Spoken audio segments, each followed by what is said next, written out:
Hello everyone, मेरा नाम है Saurabh and this is solutions with Saurabh. आज हम एक नए सीरीज की शुरुआत करने जा रहे हैं जिसका नाम होगा अवेयरनेस सीरीज। इस सीरीज के अंदर हम लोग सिर्फ इंटेलेक्चुअल से नहीं बल्कि भारत के कॉमन पर्सन तक पहुंचने की कोशिश करें। भारत के हर एक व्यक्ति को कम से कम उनके बेसिक राइट्स जो कि संविधान यानी कॉन्स्टिट्यूशन ने उन्हें दिया है उनको पता होना चाहिए। इसका मतलब ये कतई नहीं है कि हम आपको कॉन्स्टिट्यूशन पढ़ाएंगे, बल्कि जैसा इस सीरीज का नाम है अवेयरनेस, हम इस सीरीज में हर एक चीज को इंक्लूड करना चाहेंगे, चाहे वो पॉलिटिकल एंगल हो या सोशल एंगल हो या इकोनॉमिकल मैटर्स हो या कोई भी सोशल स्टिग्मा इश्यूज हो, उसको एड्रेस करने की कोशिश करेंगे, उसके बारे में अवेयर करने की कोशिश करेंगे। इस कड़ी में आज की पहली वीडियो हमारी जो है संविधान के प्रस्तावना को लेकर है। प्रियम्बल यानी कि प्रस्तावना, इसकी शुरुआत सबसे पहले अमेरिका ने अपने संविधान में की थी। अगर भारत की बात करें तो पंडित जवाहरलाल नेहरू के ऑब्जेक्टिव रेजोल्यूशन पे बेस्ड है ये प्रस्तावना, जिसे 13 दिसंबर 1946 को संविधान सभा में पेश किया गया था। 22 जनवरी 1947 को संविधान सभा ने इसे अडॉप्ट किया।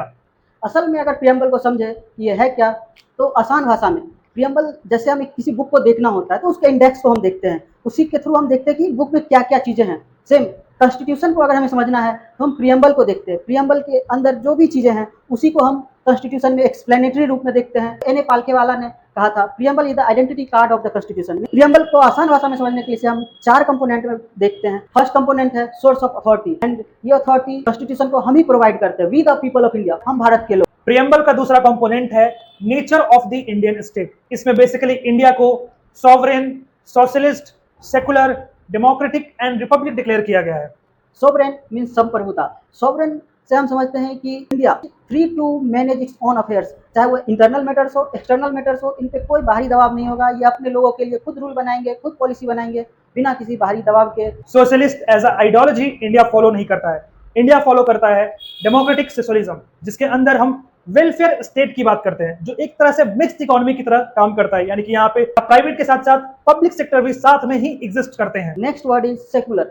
सेकुलर 2 तरह के होते हैं, एक पॉजिटिव सेकुलरिज्म जिसे हम फॉलो करते हैं, एक निगेटिव सेकुलरिज्म जो कि another country like USA, UK, France ये सारे फॉलो करते हैं, जहां गवर्नमेंट उन्हें प्रमोट नहीं करती, पब्लिक में उन्हें प्रैक्टिस करने की इजाजत नहीं देती है। जबकि इंडिया का जो पॉजिटिव सेकुलरिज्म है, इसमें गवर्नमेंट आपको आज़ादी भी देती है प्रैक्टिस करने के लिए, एंड गवर्नमेंट प्रमोट भी करती है सबको इक्वली। अगला वर्ड है डेमोक्रेटिक, यानी कि इंडिया एक डेमोक्रेटिक स्टेट है, जिसे हम लोकतंत्र कहते हैं, यानी कि लोगों से ही यहाँ रूल किया जाएगा। और 2 प्रकार की डेमोक्रेसी होती है, एक होती है इनडायरेक्ट डेमोक्रेसी और एक होती है डायरेक्ट डेमोक्रेसी।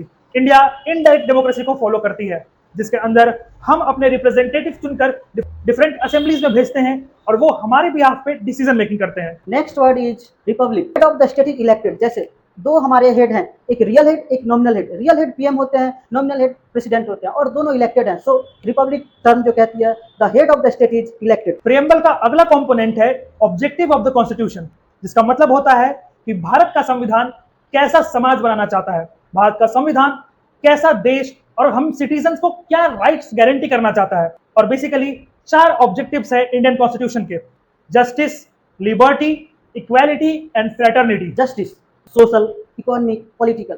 सोशल में कि सभी को इक्वल ट्रीटमेंट किया जाएगा, जितने भी सिटीजन्स हैं, कोई डिस्क्रिमिनेशन नहीं होगा based on race, religion, caste. फिर पॉलिटिकल में जैसे ही आप 18 ईयर्स के हो जाते हो, आपको स्टेट यूनिवर्सल एडल्ट फ्रेंचाइज देती है कि आपको वोटिंग का अधिकार है, राइट टू वोट, सभी लोगों को, चाहे वो गरीब हो, अमीर हो, चाहे किसी कास्ट के हो, रिलीजन के हो। अगला जो ऑब्जेक्टिव है वो one of the most confusing objective है इंडियन कॉन्स्टिट्यूशन में, दैट इज लिबर्टी। कई बार लिबर्टी को हम लोग फ्रीडम से कनेक्ट कर लेते हैं, बट दोनों में काफी अंतर है। लिबर्टी आपके ऊपर रिस्ट्रिक्शन कम करता है, यानी कि आप कुछ भी करने की आजादी रखते हैं, बट इसका मतलब ये नहीं है कि हम कुछ भी कर सकते हैं। यानी कि liberty is qualified, not absolute, यानी कि आपको कंप्लीट लिबर्टी नहीं है। आप लिबर्टी अपना फॉलो कर सकते हैं, आप किसी चीज को एंजॉय या कोई काम कर सकते हैं, बट क्वालिफाइड और एक लिमिट में रहकर। Next word is equality. Absence of any specific privilege. आप किसी को भी कोई भी स्पेसिफिक प्रिविलेज नहीं दिया जाएगा। एक तरह की गलती के लिए सभी को सेम सजा होगी, सेम प्रमोशन होगा, सेम रिवार्ड होगा। और इसमें हम 3 तरह से देखते हैं। सिविक इक्वालिटी जो आर्टिकल 14 to 18 होता है, वो आपकी फंडामेंटल राइट्स है। पॉलिटिकल इक्वालिटी जो आपको राइट टू वोट वाली है, वो आर्टिकल 325 एंड 326 इंश्योर करती है। And economic equality article 39 ensure करती है। अगला जो ऑब्जेक्टिव है वो है फ्रेटर्निटी, यानी कि बंधुत्व, भाईचारा।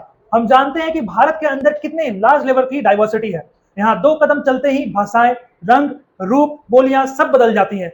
इस वजह से इस बड़े से देश को कॉन्स्टिट्यूट करके रखने के लिए, इस बड़े से देश को जोड़कर रखने के लिए आपस में भाईचारा और बंधुत्व लाना जरूरी है। 4th component is date of adoption. और ये डेट है 26 नवंबर 1949। इस दिन हम भारत के लोग ने ही खुद को ये कॉन्स्टिट्यूशन दिया है कि गवर्नमेंट इसके थ्रू हमें रूल करे, हमारे बेटरमेंट के लिए, हमारी कंट्री के बेटरमेंट के लिए। यहाँ पे एक क्वेश्चन आता है, क्या प्रियम्बल हमेशा से ऐसा ही था या इसमें कुछ चेंजेज आए हैं? जी हाँ, प्रियम्बल के अंदर 3 नए शब्द बाद में जोड़े गए हैं और ये 3 नए शब्द 42nd कॉन्स्टिट्यूशनल अमेंडमेंट एक्ट 1976 के तहत जोड़े गए हैं और वो 3 वर्ड्स हैं socialist, secular and integrity. But अब सवाल ये है कि क्या ये चेंजेस लाना इतना आसान था? क्योंकि लोगों के बीच में सबसे बड़ी डिबेट और सबसे बड़ा सवाल यही था कि क्या प्रियम्बल कॉन्स्टिट्यूशन का पार्ट है भी या नहीं। इसके लिए हम 2 मेजर केसेज को देखेंगे। First case is Berubari union case 1960। इसमें कोर्ट ने बताया preamble is not part of the constitution, preamble constitution संविधान का पार्ट नहीं है। और सेकंड मेजर केस है Kesavananda Bharati judgement versus union of India 1973। इसमें सुप्रीम कोर्ट ने क्लियर करा कि preamble part of the constitution है और इसे अमेंड किया जा सकता है बशर्ते कि बेसिक स्ट्रक्चर जो है वो डिस्टर्ब ना हो।